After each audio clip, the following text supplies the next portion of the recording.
మనుషులు ఎంత ఘోరంగా ఉన్నారు చూడండి అబ్బా. బెంగళూరులో ఒక యాక్సిడెంట్ జరిగింది. ఒక జంట కారులో వెళ్ళి ఒక డెలివరీ బాయ్స్ ఇద్దరిని వెనక నుంచి గుద్దింది. అందులో పాపం ఒక అబ్బాయి దర్శన్ అతడి పేరు చనిపోయాడు. ఇంకొక అబ్బాయి హాస్పిటల్లో ట్రీట్మెంట్ చేసుకుంటున్నాడు. ఇంతకీ ఎందుకో తెలుసా? వాళ్ళ మధ్య పాత పగలు లేవు, కక్షలు లేవు. జస్ట్ ఆ కార్ ఇట్లా వస్తూ ఉంటే బైక్ ఎదురుగా వచ్చి కార్కి డాష్ ఇస్తే కారు అద్దం పగిలిందట. దీనికి ఆ పిల్లలిద్దరూ సారీ చెప్పి ముందుకెళ్ళిపోయారు. కానీ ఈ కారులో ఉన్న జంట, అందులో ఉన్న అతడు martial arts trainer Manoj Kumar. Martial arts వస్తాయట. ఆ బలుపే, ఆ కోపమే.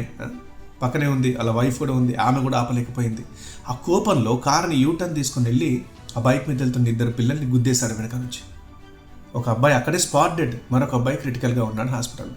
ఇదంతా సీసీ ఫుటేజ్ చూస్తే తెలిసింది ఇది హిట్ అండ్ రన్ కేసు కాదు, కావాలని గుద్ది చంపేసిన కేసు అని. చిన్నప్పుడు మనం ఒక పద్యం చదువుకున్నాం, తన కోపమే తన శత్రువు అనని. ఇక్కడ తన కోపమే తన శత్రువే కాదు, వేరే వాళ్ళకు కూడా శత్రువు. ఎందుకంటే ఇప్పుడు అతడు జైల్లో పడుతున్నాడు, కానీ ఇటు అబ్బాయి ప్రాణాలే కోల్పోయాడు. సో కొంచెం మార్చి చెప్పాలి, మన కోపం మిగతా వాళ్ళకు శత్రువు. దయచేసి అంత ఈగోలకు, అంత కోపాలకు పోకండి. ఇట్లా జీవితాన్ని నాశనాలు చేయకండి, చేసుకోకండి ప్లీజ్.